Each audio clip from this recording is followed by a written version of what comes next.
नमस्कार दोस्तों, आपका स्वागत है आपके ही चैनल मास्क उतारो जी में। और आज हमारे साथ हैं आपके favourite election analyst सिफोलॉजिस्ट Abhishek Tiwari. जब बिहार के बारे में बहुत सारे सिफोलॉजिस्ट और बड़ी बड़ी सर्वेज हो रही थी और सब कह रहे थे प्रशांत किशोर तो 24% से ज्यादा सीएम कैंडिडेट के लिए उसको वोट मिल रही है, फेवर में है। और he was the only one who was saying कि डबल डिजिट वोट भी नहीं आएंगे, और आखिर में वो ही हुआ। तो बड़ी-बड़ी वोट सर्वे कंपनीज और बड़े-बड़े सिफोलॉजिस्ट से ज़्यादा बेहतर तरीके से इलेक्शन को ग्राउंड जो रिपोर्ट थी, जो ग्राउंड पे सेंटिमेंट था, वो अभिषेक तिवारी जी भाँप गए और इन्होंने जाँच के सारा कुछ आपको बताया। तो आज हमको ये बताएँगे कि बिहार में नीतीश कुमार की सरकार कैसी चल रही है, नितिन नबीन एक बिहार का लड़का कैसे बन गया प्रेज़िडेंट बीजेपी का, और सबसे इम्पोर्टेंट कि बंगाल में क्या हो रहा है? क्या इस बारी खेला होबे होगा कि बीजेपी कुछ ना कुछ कर पाएगी, और क्या ये सिविलाइजेशन बैटल के रूप में इस बारी, क्योंकि जो बांग्लादेश में हो रहा है, तो इस बारी वेस्ट बंगाल में दिखेगा कि नहीं? नमस्कार अभिषेक। पहले ही आपको प्रणाम, आपके सभी दर्शकों को प्रणाम, नमस्कार, जय श्री राम। जय श्री राम। अच्छा, मुझे आप सबसे पहले ये बताओ कि जब आप लोगों को पता चला कि नितिन नबीन जी बीजेपी के नेशनल मतलब इमेजिन प्रेसिडेंट बनेंगे, तो आप लोगों को सुन के कैसा लगा, और इससे बिहार के लोगों को इस डिसीजन के बाद कैसा रिएक्शन रहा बिहार के लोगों का? आई मीन द मैं नितिन जी की राजनीति को बहुत क्लोज़ली पिछले 10 साल से फ़ॉलो कर रहा हूँ। जब वो एबीवीपी से निकले थे तब से, और उनके पिताजी बहुत बड़े भाजपा के नेता रहे हैं। और वो जी, स्वयं एक कार्यकर्ता के रूप में, एक संघ के प्रशिक्षित कार्यकर्ता के रूप में बहुत उनका अच्छा काम रहा है। प्रखर हिंदुत्ववादी हैं, ये हम लोग व्यक्तिगत रूप से ये बात मैं जानता हूँ कई केसेस को लेकर के। लेकिन पहली चीज़ जब मैंने नितिन नवीन जी के बारे में सुनी कि कार्यकारी अध्यक्ष बने, तो मुझे पहला तो लगा कि यार ये कैसा हो गया? ये कैसे हो? क्योंकि जिस डिपार्टमेंट में वो थे, जो मंत्रालय था उनके पास, वो पीडब्ल्यूडी। अब यदि आप इतना सर्कल में जानती हैं कि पीडब्ल्यूडी, चाहे वो दिल्ली का कोई मंत्री हो, यूपी का हो, हाँ, बहुत बड़ा मंत्रालय है, काजल की कोठरी है। और जी, वो तो है। वहाँ से बेदाग निकलना, तो आरएसएस के लिए तो पहली बात हो गई कि चलो एक डेड ऑनेस्ट, ड्राई ऑनेस्ट आदमी है कि भाई काजल की कोठरी में भी रहा और एक एलिगेशन, एक करप्शन का हल्का सा भी नहीं दामन में दाग लगा। पहली बात तो ये। दूसरी बात, ये युवाओं को जोड़ना चाहते हैं और जोड़ना जानते हैं, मैं यूँ कहूँगा बहुत अच्छे से। इनका बर्थडे था 2020 इलेक्शन में, उस वक़्त मैं द चौपाल के साथ काम कर रहा था, अभिषेक तिवारी शो का कोलैबोरेशन था। ब्लड डोनेशन कैंप था। और ये स्वयं नितिन नवीन जिस प्रकार से भाजपा के युवा कार्यकर्ताओं को मोबिलाइज कर रहे थे, कॉन्फिडेंस दे रहे थे कि चुनाव में जीतेंगे हम। देखिए, तो संघ कई लेवल पर परखता है चीजों को, और संघ की दृष्टि में आप भी हैं, हम भी हैं, सब कोई जानता है कि कौन क्या काम कर रहा है, कैसा कर रहा है, अच्छा कर रहा है, बुरा कर रहा है। और संघ कब पता नहीं कौन सा एकदम डायरेक्ट इंसेंटिव देगा। तो पहला तो बीइंग अ बिहारी मुझे अच्छा लगा। लेकिन अगर मैं राष्ट्र के तौर पर देखूं, तो अभी जो पहला ही उनका क्रिकेट मैच है, वो समझ लीजिए इंडिया पाकिस्तान टाइप का एक बैटल है, जो कि वेस्ट बंगाल में साबित करेगा कि वो कितने बड़े स्तर के साबित हो पाएंगे। क्योंकि लास्ट टाइम पोस्ट पोल वायलेंस के बाद कैलाश विजयवर्गीय जो थे, वो पर्यवेक्षक थे, वो भी भाग गए। और सच तो ये है कि जेपी नड्डा जी तक कार्यकर्ता पहुंचने का प्रयास करते रहे बंगाल को में, और बंगाल में भाजपा कार्यकर्ताओं के साथ बहुत ज्यादा दुर्व्यवहार हुआ पिछले 4 साल से। जी, जी। और मतलब जो बैकअप चाहिए था, जैसा होना चाहिए था, मेरे एक्सपेक्टेशन के हिसाब से वो बिलो स्टैंडर्ड रहा है। उसके बारे अभी में भी बात करेंगे जब वेस्ट बंगाल की बात मैं नहीं, नहीं, मैं वहां जा ही नहीं रहा हूं। मैं बोल रहा हूँ कि इनके लिए सबसे बड़ा तो ये है। पर करेंगे। ठीक है। हाँ। अब आप मुझे ये बताइए कि बीजेपी ने, मोदी जी और अमित शाह जी ने इनको क्यों चुना, और इसके वो क्या चाहते हैं, कि मैसेज देना चाहते हैं अपने पार्टी के लोगों को?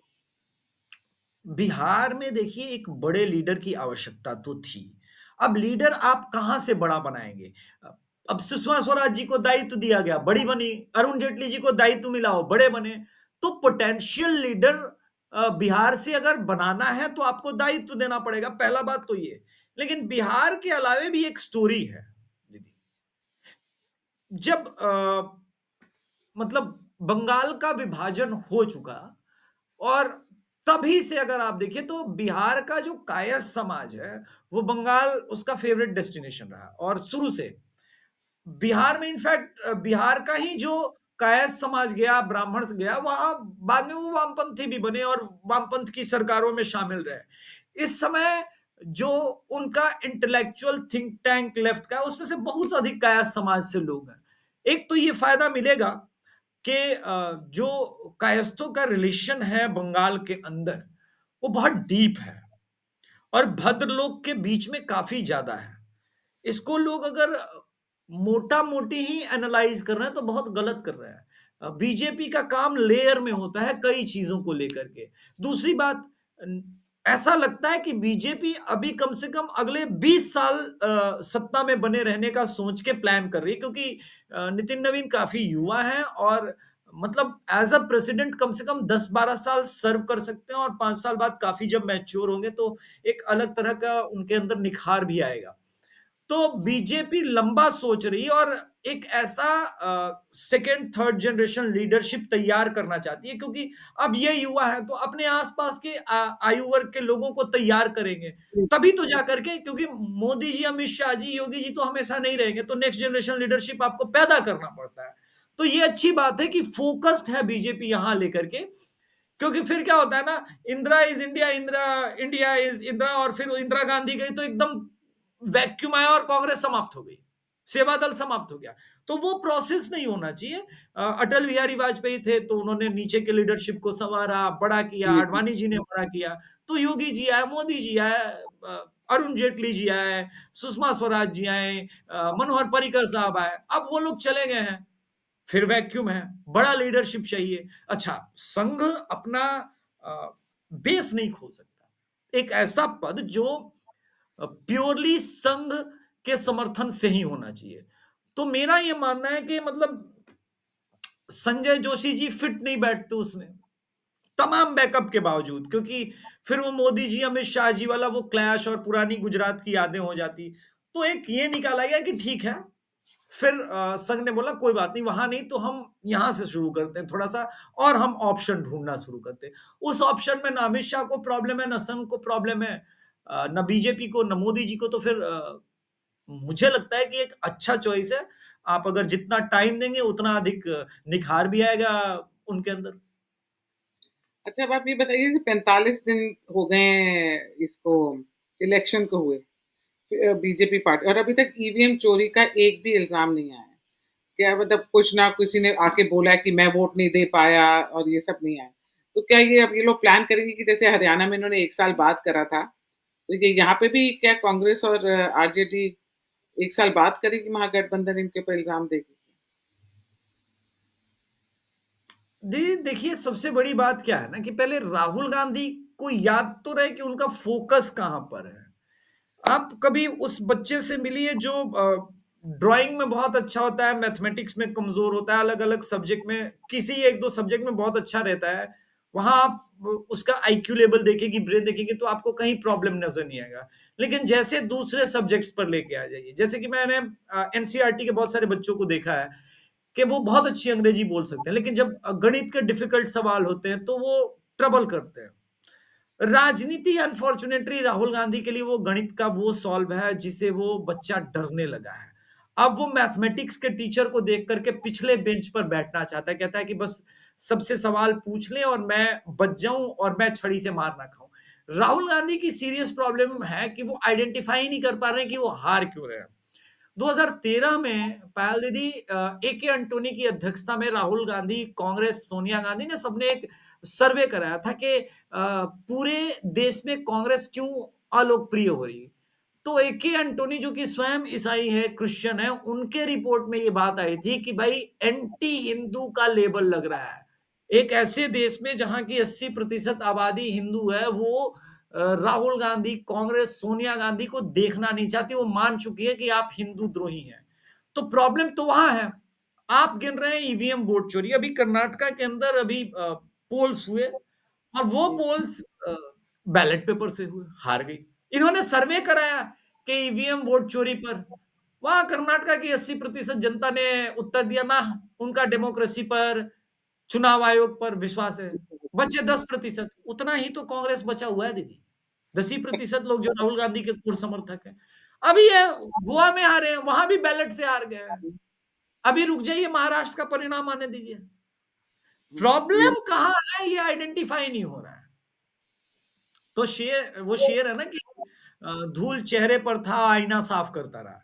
राहुल गांधी तो आईना भी स्वयं से साफ नहीं करते, उसके लिए भी उन्होंने सुप्रिया सुलेत, पवन खेड़ा, जयराम रमेश लगा के रखे हैं, और वो आईना साफ करके देखते, राहुल जी देखिए, हमने धूल पोंछ दी, आप साफ चमक रहे हैं। राहुल गांधी पूछा, फिर ये धूल जैसा दिख क्यों रहा है? अरे वो तो मोदी ने लगा रखा है, उस कारण है। अब आप देखिए प्रॉब्लम कहां है। कांग्रेस बिहार में समीक्षा बैठक कर रही है कि हम क्यों हारे हैं। भाई साहब, बिहार के बेसिक मुद्दों से हट करके बिहार में आप कर रहे थे वोट चोरी, जो कि बिहार के अंदर मुद्दा ही नहीं था, तो आप चुनाव नहीं हारेंगे। बिहार में जितने कांग्रेस के कार्यकर्ता हैं वो आरोप लगा रहे हैं कि भाई जो बाहर से पर्यवेक्षक आए हैं उन्होंने टिकट बेच दिया है, आप चुनाव नहीं हारेंगे। भाजपा ऐसा नहीं करती ना। भाजपा के सर्वे में अगर एक गरीब आदमी भी चुनाव जीत रहा है, जिसके पास चुनाव लड़ने के पैसे नहीं है, वो टिकट उनको मिलेगा। आपको मैं बता दूं, आरा से, मेरे गृह हाँ। जिले से, संजय सिंह टाइगर को टिकट मिल गया। हाँ। संजय सिंह टाइगर तो पैसे से बिल्कुल असक्षम आदमी है, तो वो वेस्ट वोट नहीं। बंगाल में भी तो याद है, एक लेडी को दिया था वहां पे, जो बहुत ही गरीब बिल्कुल, थी। बिल्कुल, बिल्कुल। तो ये इनके इनके साथ प्रॉब्लम यही है। इनको लगता है कि भाई, तमाम उठापटक के बावजूद इनको लगता है कि ये राजशाही राजतंत्र चल रहा है इस देश में आज भी।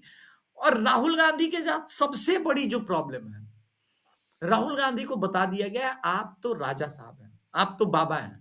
हाँ, वो तो राहुल गांधी उस स्ट्रगल को, उस फेज को समझ ही नहीं पाए हैं, जिस बिल्कुल। फेज से नरेंद्र मोदी गुजरे हैं। अब नरेंद्र मोदी के आगे हिंदुत्व की नौटंकी आप करेंगे, कहेंगे तपस्या है, शरीर की गर्मी है, हिंदुत्व ये है। भाई साहब, उस पिच के वीरेंद्र सहवाग है नरेंद्र मोदी, धुआंधार बल्लेबाजी करेंगे, आप उस पिच पर टिकेंगे नहीं। तो ये प्रॉब्लम है इनकी। अच्छा, आप मुझे ये बताओ, इस बारी होम मिनिस्ट्री बीजेपी ने ली, तो सम्राट जी। चौधरी के पास है होम मिनिस्टर। कैसा चल रहा है? आपको क्या फर्क लग रहा है कि जब नीतीश कुमार के पास होम मिनिस्ट्री थी और अब बीजेपी के पास है, क्या देखिए फर्क लग रहा फर्क, नहीं फर्क इतना है कि भाजपा के पास है। अभी आपने सुना होगा बिहार में इंक्रोचमेंट के अगेंस्ट ये हुआ, एक आपने देखा होगा किशनगंज की वीडियो, जिसमें आरपीएफ और लोकल पुलिस के साथ बांग्लादेशियों को ऑपरेशन टॉर्च लाइट के तहत ढूंढा जा रहा है, डेमोग्राफी पर काम हो रहा है। आपने एक न्यूज़ सुनी होगी कि किशनगंज के अंदर वो आर्मी कैंप बन रहा है। तो और ऑफ कोर्स जो भी एलिमेंट्स हैं, एंटी सोशल एलिमेंट्स हैं, उनको चेतावनी दी जा रही है, हाफ एनकाउंटर्स का दौर शुरू हुआ है। तो एक माहौल क्रिएट करने का प्रयास है कि हम सामंजस्य के साथ सरकार चला रहे हैं, लॉ एंड ऑर्डर को ठीक करने का प्रयास कर रहे हैं। और इसमें तो कोई संदेह नहीं कि बिहार के अंदर इस समय लॉ एंड ऑर्डर कई राज्यों से कहीं अच्छी हो गई है। रात को है? 12 बजे लोग मरीन ड्राइव पर खुद स्वयं नितिन गडकरी आकर के प्रशंसा करके गए कि भाई ये तो मुंबई के मरीन ड्राइव से ज्यादा अच्छा मरीन ड्राइव है। तेजस्वी यादव डांस करते नजर आए। तो बिहार के अंदर चीजें बदली हैं। अब इन्वेस्टमेंट का समय है। अब देखिए, अब बिहार में बिजली, सड़क, पानी आपने दे दी, मूलभूत सुविधाएं दे दी, बच्चियां स्कूल जा रही हैं, बीपीएससी के थ्रू टीचर्स, आपने क्वालिटी टीचर्स हायर करने शुरू कर दिए ताकि एजुकेशन अच्छा किया जाए। तब फिर क्या जगता है? आपका एस्पिरेशन जगता है। अब तो प्राइवेटाइजेशन हो, अच्छी आईटी कंपनीज आए, और बिहार में भी यूपी की तरह क्या है, 2017 के पहले यूपी वाले ऐसा नहीं सोचते थे, लेकिन इतना अधिक बाबा जी ने इन्वेस्टमेंट ला दिया यूपी में। तो भाई ठीक है, यूपी को एक कहा जाता है कि बिहार का बड़ा भाई है, तो छोटे भाई के पास भी कुछ है। छोटे भाई का मानना है कि बाबा जी जैसा कोई सीएम हो, तो चलो अभी तो नहीं है, लेकिन कम से कम इन्वेस्टमेंट तो आ जाए वैसा, उसका 20-30% लेवल का। तो वो सब काम शुरू हो रहा है। देखिए, हमको थोड़ा, मुझे नहीं लगता। मुझे नहीं लगता बीजेपी अब बिहार से कहीं जाएगी। नहीं ये नहीं, बीजेपी बिल्कुल फोकस्ड है। तेजस्वी का ये आखिरी था, बस चांस था सीएम बनने का, बहुत मुश्किल लग रहा देखिए, ये बात तो मैं बहुत दिनों से कह रहा था कि तेजस्वी यादव की जो परेशानी है, वो राहुल को छोड़ नहीं पाएंगे और अपने कोर मुद्दों पे लौट नहीं पाएंगे और उनके समर्थकों को वो हैंडल नहीं कर पाएंगे। वो लालू प्रसाद यादव जैसे है नहीं। जैसे लालू प्रसाद यादव जी सभा कर रहे होते थे, कोई बदमाशी कर रहा होता था सभा के अंदर, उसको मन से ही डांट देते थे, हट बैठो, वो बैठ जाता था। तेजस्वी यादव के बस के बाहर का है इनका खुद का समर्थक। और वो जो बेकाबू हुआ, तो हमने इलेक्शन कैंपेन के दौरान देखा। अभी तेजस्वी यादव सदन की कार्यवाही के बीच में विदेश घूमने चले गए। हाँ। तो लालू यादव एक, देखिए ये सत्य बात है दीदी, कोई भी बहुत बड़े बरगद के पेड़ के नीचे छोटा पौधा पनप नहीं सकता। अमिताभ बच्चन के बेटे, मैं सही मानता हूं कि अभिषेक बच्चन बहुत अच्छा एक्टर है। अगर वो अमिताभ बच्चन का बेटा नहीं होता, मैंने उसकी गुरु फिल्म देखी थी, बहुत शानदार एक्टिंग की थी, एक्टर अच्छा है। अनफॉर्चुनेटली वो अमिताभ बच्चन का बेटा निकला। एक्टिंग में नहीं चलोगे, क्योंकि जब भी पर्दे पर आओगे तुम्हारी तुलना अमिताभ बच्चन से होने लगी। सही इसी कह रहे प्रकार आप रोहन गवास्कर को देखिए, अर्जुन तेंदुलकर को देखिए, सेम फील्ड में आप जाएंगे, वो आपका बच्चा नहीं कर पाएगा, क्योंकि आप बहुत बड़े हैवीवेट हैं। आपके बच्चे के साथ वो अन्याय है, लेकिन क्या करे, वो तुलना आपके साथ होने लगेगा। तेजस्वी यादव या अखिलेश यादव जैसे शख्स के साथ इशू ये है कि न ये तो मुलायम सिंह है और न हाँ। तेजस्वी यादव लालू प्रसाद यादव है। ये दोनों डिफिकल्ट जोन से अपनी नेतागिरी शुरू किए थे, शून्य से शिखर तक पहुंचे थे। और किसी बच्चे को आप शिखर पर ही आप कह रहे हो कि ये शिखर तुम्हारा है, तो शिखर पर तो वह है ही, वहां से तो नीचे ही गिरेगा, ऊपर कैसे जा सकता है। सही कह रहे हो, बिल्कुल सही। अच्छा, बहुत बातें कर ली हमने बिहार की, मेरे पास अभी भी बिहार से रिलेटेड बहुत क्वेश्चन है, बिकॉज मैं जब आप आपसे बात करो ना, तो बिहार पूरा बार बार बिहार ही दिमाग में आता है। आप, you and Bihar are like, एक दूसरे का वो है, कनेक्शन इतना सॉलिड है। पर हम बंगाल की भी बात करनी है, वो समय ज्यादा हो जाएगा।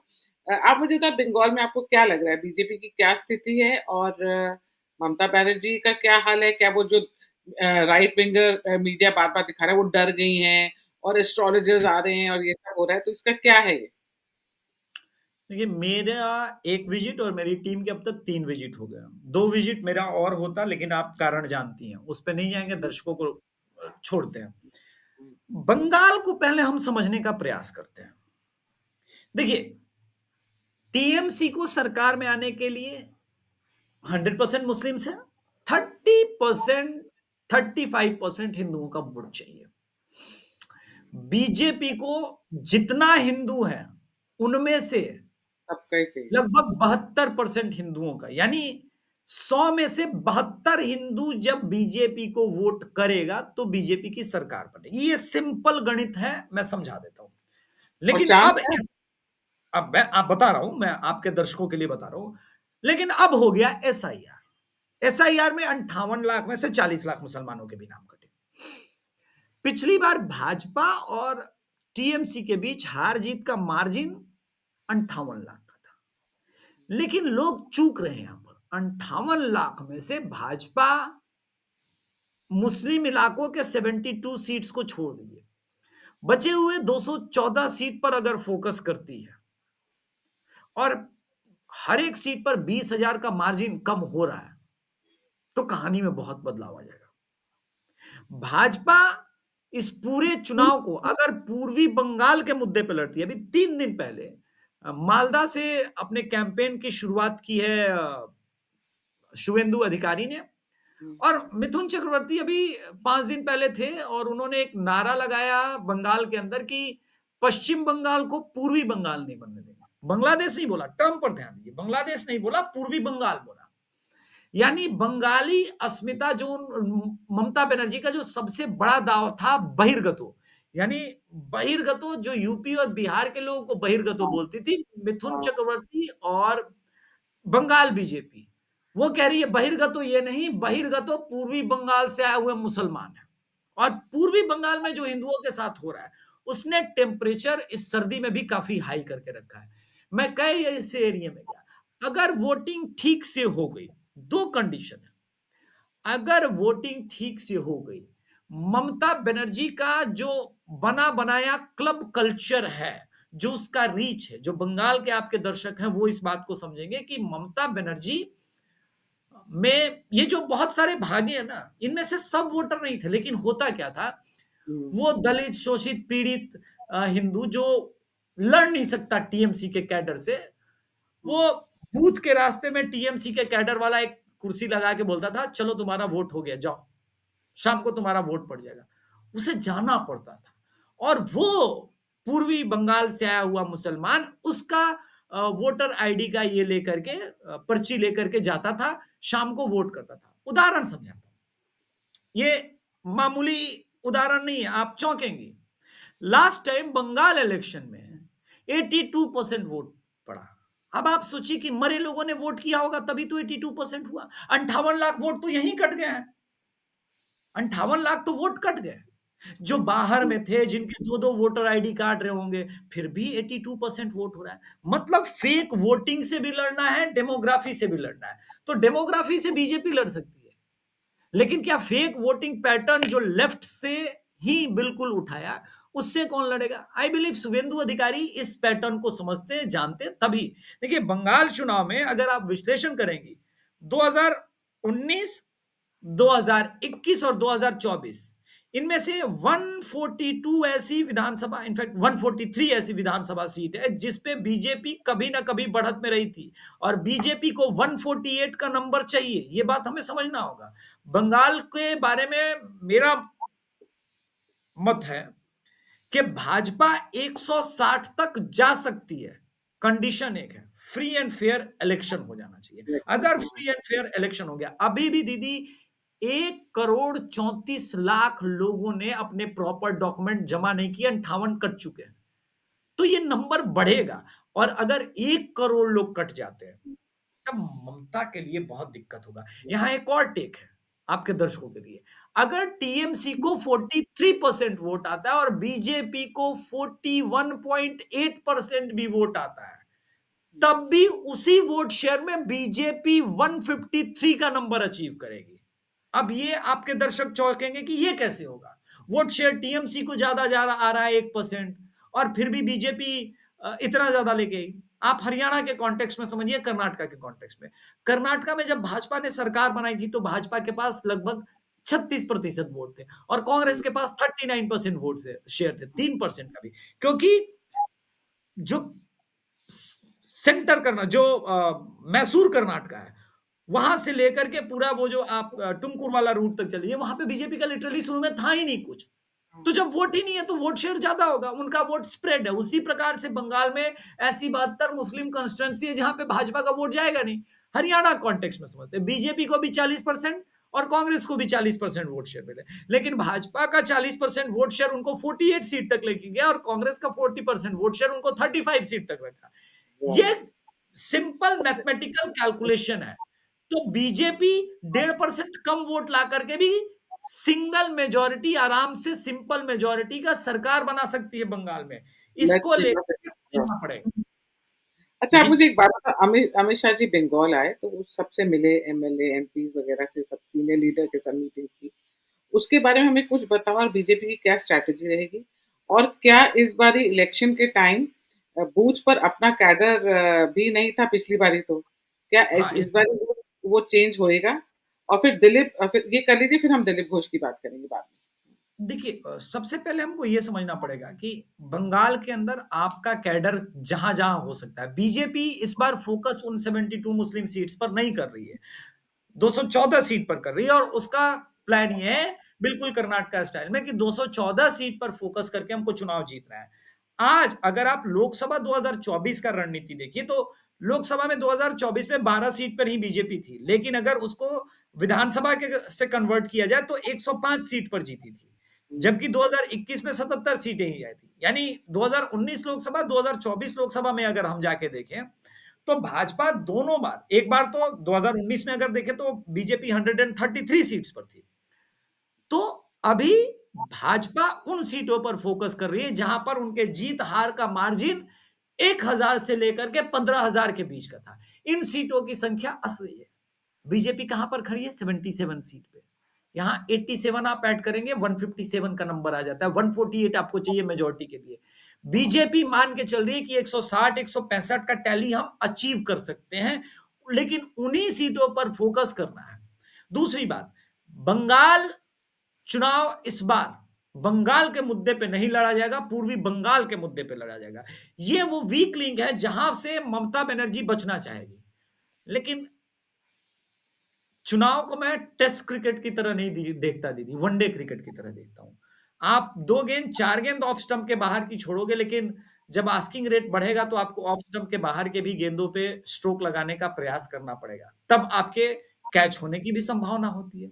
ममता बनर्जी अभी से हिंदू कार्ड खेल रही है। आप देखिए, मंदिर काली मंदिर बनाने को लेकर के वो सारा काम, हुमायूं कबीर को निकाल दिया, सस्पेंड किया, निकाला नहीं, वो बाबरी मस्जिद बना रहे। वो ये बात समझ रही है कि हिंदुओं के अंदर एंगर है और वो प्रयास भी करेगी, लेकिन हिंदुओं का एंगर मंदिर से जाएगा नहीं, क्योंकि इस बार एंगर का कारण ममता बनर्जी के साथ साथ वो पूर्वी बंगाल का फैक्टर है जो पूर्वी बंगाल में हो रहा है, और इसी कारण ममता बनर्जी परेशान भी है। उन्हें समझ में नहीं आ रहा है कि करे तो क्या करे। जब अभी मिथुन चक्रवर्ती ने आह्वान किया, जो कांग्रेस और लेफ्ट पे जो भी हिंदू बचे हैं वो जिताने में ममता बनर्जी के अगेंस्ट बीजेपी को इस बार जिताने में सहयोग करें, बाकी अपनी राजनीति चुनाव के बाद आप शुरू कीजिए जब ममता बनर्जी हार जाएगी, इस वक्त बंगाल बचाना जरूरी है, तो इसका एक भी प्रभाव है। दूसरी अच्छा। चीज हाँ। जो आपको कॉमन लोग नहीं बता रहे हैं कि बंगाल में बदलाव की चीजें कैसे समझ में आती हैं। कलकत्ता हाई कोर्ट में, वहां तो सभी संभ्रांत लोग हैं, वहां जिसको जो कहते हैं ना बुद्धिजीवी, जो कलकत्ता का माना जाता है, वो लोग हैं जो लेफ्ट और टीएमसी के परंपरागत वोटर हैं। मगर इस बार बार इलेक्शन में बीजेपी जीत गई, ये बड़ा चमत्कार रहा। तो भद्रलोक भाजपा की तरफ जा रहे हैं, क्यों? क्योंकि आइडेंटिटी का सवाल है। तो अमित शाह उसी पिच पर बैटिंग करना चाहते हैं। इसीलिए आपने अभी रिसेंटली देखा होगा कि भाजपा के जो वहां प्रभारी हैं उन्होंने भी वही बोला कि ये बंगाल की अस्मिता की लड़ाई है, बंगाल को बचाने की लड़ाई है। तो बंगाल को बचाना किससे है? बड़ी बात यह है, बंगाल को बचाना है, पश्चिम बंगाल को पूर्वी बंगाल से बचाना है। इस मैटर पर अगर ये चुनाव लड़ेंगे तो मुझे लगता है ये पिच डिफिकल्ट पिच होने जा रही है। अच्छा, आप बताइए, दिलीप घोष जी के बारे में बात करते हैं कि सारी न्यूज़ आ रही है कि अमित शाह जी उनके साथ वन टू वन मीटिंग की है। क्या इस बारी जी। बिहार की यूनिट सारी इंटरनल फाइट्स छोड़ के और ईगो हैसल्स छोड़ के, अपना अहंकार छोड़ के, आपको लगता है मिलकर ये इलेक्शन लड़ेंगे, अमित शाह जी सक्सेसफुल हो जाएगी ये करवाने में? और कोई ऑप्शन नहीं है, क्योंकि ये सर्वाइवल की लड़ाई है। बंगाल में या तो बीजेपी इस बार जीतेगी, सरवाइव करेगी, या फिर आप देखिएगा कि फिर पूरा इंटायर यूनिट शिफ्ट होगा लेफ्ट की तरफ, क्योंकि कोई ऑप्शन नहीं है सर्वाइवल के लिए। तो ये सिचुएशन बीजेपी नहीं चाहेगी कि फिर वो हो। ममता बनर्जी को हराने का इसी बार सबसे अच्छा और सुनहरा चांस है। ममता बनर्जी थोड़ी सी शेकी भी फील कर रही है। ममता बनर्जी ने आनंद फानन में आईपैक को प्रोजेक्ट भी दिया, वो आईपैक जो पिछली बार भी हैंडल कर रहा था और खेला हो बे का नारा लगा था, लेकिन इस बार नारा बदल गया। तो आप ये देखिए कि बंगाल की अस्मिता से लेकर के, ठीक है, बंगाल में जो नारा लगा वो बड़ा इंपॉर्टेंट है। जी। अच्छा, अब देखिए, जैसे आपने कहा भद्रलोक भी बीजेपी का साथ थोड़ा बहुत देना शुरू कर रहा है, विश्वास आ रहा है उनको बीजेपी के ऊपर। तो ये जी। हो होएगा सच में कि आपको ऐसे मतलब क्या मतलब वो कैसे लग रहा है आपको ये बात? देखिए, सबसे पहले हमको ये समझना होगा कि जब आबार जीत में बांग्ला का नारा लगाया अभिषेक बनर्जी ने अभी 2 दिन पहले, हुँ, हमको ये पहले करना पड़ेगा कि सब बंगाल के ही नाम पे लड़ रहे हैं। आबार जीत में बांग्ला कैसे? 3 बार से तो आप जीत ही रहे हैं। तो आपने बंगाल को जीतने के लिए क्या करना है? पार्थो, देखिए, शिक्षक घोटाला से लेकर के बहुत मामलों में फंसी हुई है। पिछली बार महिलाओं ने बहुत अधिक इनको वोट किया था दीदी, लेकिन इस बार आप देखिए शेख शाहजहां वाला प्रकरण, संदेश खली वाला प्रकरण, आरजीकर मेडिकल कॉलेज प्रकरण, ममता बनर्जी के साथ वो इशू है। ममता बनर्जी के साथ एक ही फैक्टर है जो मैन टू मैन मार्किंग वाला उनका क्लब कल्चर है। बंगाल के अंदर क्या होता है, फुटबॉल क्लब है, क्रिकेट क्लब है, कैरम क्लब है, काली पूजा क्लब है, दुर्गा पूजा क्लब है। इन क्लब्स को टीएमसी के नेता फंडिंग करते हैं और ये चौक चौराहे पे छोटे छोटे क्लब्स हैं। ये मैन टू मैन मार्किंग करते हैं कि ये भाजपा का वोटर है, ये टीएमसी का वोटर है, भाजपा के वोटर को कैसे रोकना है, बूथ तक जाने से रोकना है, ये सारा उनका प्लान है। अगर क्लब कल्चर को तोड़ दिया गया तो कहानी बदल जाएगी। दूसरी बात, ये क्लब कल्चर क्यों टूट सकता है पूर्वी बंगाल के प्रभाव में, क्योंकि वो एक अलग सेंटिमेंट के दौर से इस समय बंगाल गुजर रहा है। और ये अंडर करंट कितना अधिक है ये तो हम एक दो और प्रॉपर विजिट के बाद ही बता पाएंगे, लेकिन इसका प्रभाव है। आज अगर चुनाव हो जाए तो मेरा व्यक्तिगत रूप से मानना है कि बीजेपी 130 के आसपास खड़ी है। और ये तब बिल्कुल। स्थिति है जब चुनाव प्रचार में भी भाजपा उतरी नहीं। दिलीप घोष को साथ में लाना इसलिए भी आवश्यक बनता है कि जो शुभेंदु अधिकारी और दिलीप घोष के बीच एक शीत युद्ध जिसको कह सकते हैं, कोल्ड वॉर, या फिर जो एक इंटरनल पॉलिटिकल फाइट, आप जो नाम दे, वो अगर अंत नहीं होगा तो शुभेंदु भी हारेंगे, दिलीप घोष भी हारेंगे और भाजपा भी हारेगी। आपको अमित शाह लगता है, ये बहुत बड़ा सेटबैक होगा। आपको लगता है क्या है अधिकारी, क्या नाम है, सुधीर, शुभेंदु उनको, अधिकारी, हाँ उनको सीएम कैंडिडेट घोषित कर सकती है बीजेपी? नहीं, मैं नहीं मानता कि बीजेपी सीएम कैंडिडेट घोषित करा के जाएगी। जो होगा उसके बाद होगा, ये पर तो मैं ज्यादा आपको बड़ा फेस तो अधिकारी जी है ना, ज्यादा फेस तो शुभेंदु अधिकारी जी ऑनेस्टली पिछले 3 सालों से बीजेपी के बिखरे हुए कैडर को और सबको संभालने में जो as a leader of opposition जिस प्रकार से वो टीएमसी पर हमलावर भी रहे, जो उनका योगदान रहा है वो तो बहुत अधिक रहा ही है, इसमें कोई संदेह नहीं है। और शुभेंदु अधिकारी वो एसेट साबित हुए। देखिए इस पूरे चर्चा में अगर हम देखें, बंगाल के चर्चा में एक चीज जो पिछले 5 सालों से सभी मीडिया हाउस ने ओवर लिख दी है कि शुभेंदु अधिकारी ने नंदीग्राम में ममता बनर्जी को हैं। चुनाव हरा दिया था। ये सबसे बड़ी स्टोरी बननी चाहिए थी, लेकिन स्टोरी बनी नहीं। ये शुभेंदु अधिकारी का अपना दुर्भाग्य है क्योंकि इतने बड़े मार्जिन से टीएमसी जीत गई, लेकिन ममता बनर्जी को जिस आदमी ने हरा दिया है चुनाव में, वो आदमी साधारण तो नहीं हो सकता। सही कह रहे हैं।